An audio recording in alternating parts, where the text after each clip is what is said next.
I've advocated for an end to the Afghan war for over a decade. I'm glad it's finally over. But never in my worst nightmares could I have imagined that an administration would leave $80 billion worth of weaponry to the Taliban.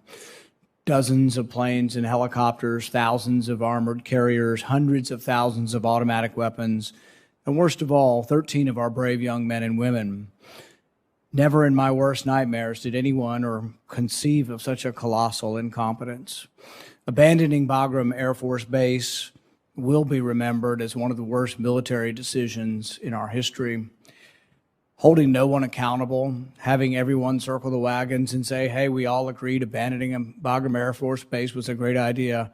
This is going to be remembered by the people. Holding no one accountable for letting the base go, it will be remembered. To add insult to injury, this week you've now released $64 million in aid to Afghanistan. Don't we have some prohibition against giving aid and comfort to the enemy? Now, the argument from the Biden administration is, oh, we're giving it to charities and it's for the good of the people, for poor people and for women. Well, the Taliban has a history of taking this. Throughout their governance, they would take the money. This was a big complaint we had when they were in power the last time. They now have $80 billion worth of weapons, 350,000 automatic weapons.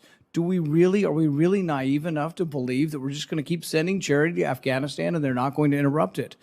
I think that's a foolish notion. The $64 million, though, is the tip of the iceberg. There's still about $10 billion out there that was designated for the Afghan government. Can you pledge today, without equivocation, that the Biden administration will not release any of this money to the Taliban? Absent the Taliban making good on the commitments and expectations of the international community that I've outlined previously, that's correct. Maybe we could deduct a fee for the weapons they took.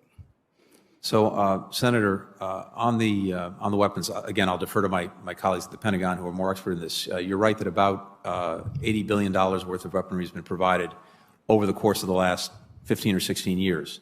Much of that, the significant weaponry, planes, helicopters, is actually inoperable, will soon become inoperable because it can't be maintained.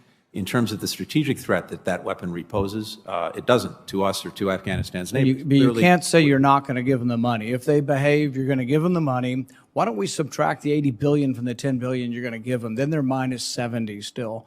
I mean, really, the fact that you're entertaining good behavior, that they'll get more money, I think is a big mistake and a naive notion that we're going to somehow change this Stone Age philosophy by giving them more of our money.